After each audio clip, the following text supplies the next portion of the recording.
Ibana, msanii Harmonize Tembo himself kupitia ukurasa wake wa Instagram masaa machache yaliyopita aliweza kuachia bwana zile listi za ngoma ambazo zinapatikana katika albamu yake ya 31. By the way, ni miongoni mwa albamu ambayo ina tracki zaidi ya 14, na kitu ambacho nimekipenda ni kwamba Harmonize bwana humu ndani kama alivyoweza kuwasilisha kwamba kuna baadhi ya wasanii wa kibongobongo hapo humu ndani. So na kanuni track namba 1 ambayo inaitwa For Own Reason, ambapo Young Lunya yupo na hawa watu wawili tayari walikushaweza kufanya kazi mkuu wa majeshi. Tunajua tunaikumbuka ile ngoma, ni miongoni mwa track ambayo Young Lunya aliweza kumpatia shavu kabisa mshikaji wake wa leo mpaka kesho.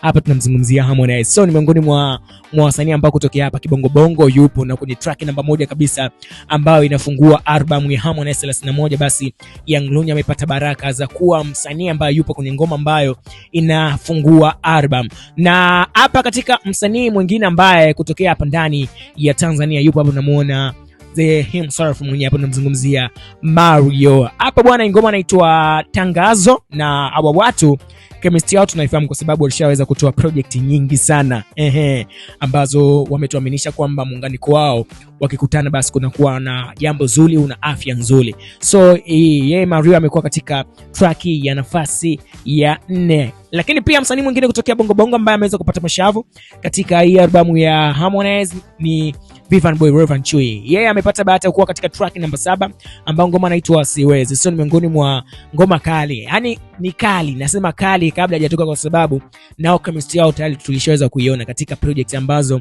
waliweza kupeana nao mashavu, si ndio? Of course msanii mwingine kutokea Kibongo Bongo nafasi ya 9 ama track namba 9 anaitwa J Melody. Ngoma inaitwa Imeshindikana. So nao itakuwa ni miongoni mwa ngoma kali.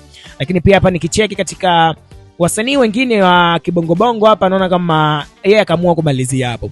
Lakini kuna wasanii wengine kutokea pale katika mataifa tofauti hapa barani ya Afrika. So ni miongoni mwa kitu ambacho tunakisubiri kwa sababu hiyo Harmonize ameonekana kwamba ameinvesti pesa mingi sana, kwa sababu ukiona the way alivyoinvesti katika masuala yote kwenye cover kali, design imetulia, na ilitakiwa itoke kipindi cha nyuma, lakini kutokana na sababu ambazo zipo ndani ya uongozi wake ambao unamsimamia, basi ikalazimika isogezwe mbele. Na tarehe bwana ni Septemba 4. So Septemba 4 itakuwa ni siku ambayo albamu ya Harmonize 31 inatoka. So Harmonize ameweza kuachia track list ambazo zinapatikana katika albamu yake hiyo. So mimi napenda sana kusubiri muundani Harmonize ameweza kufanya nini maunyema yake. Harmonize ni miongoni mwa washikaji ambao miongoni mwa wasanii ambao kibongobongo anaongoza kuwa na albamu nyingi, na albamu zake zote ni kali. So tuna wait na hii hapa 31 itakuwa na unyema gani, si ndio?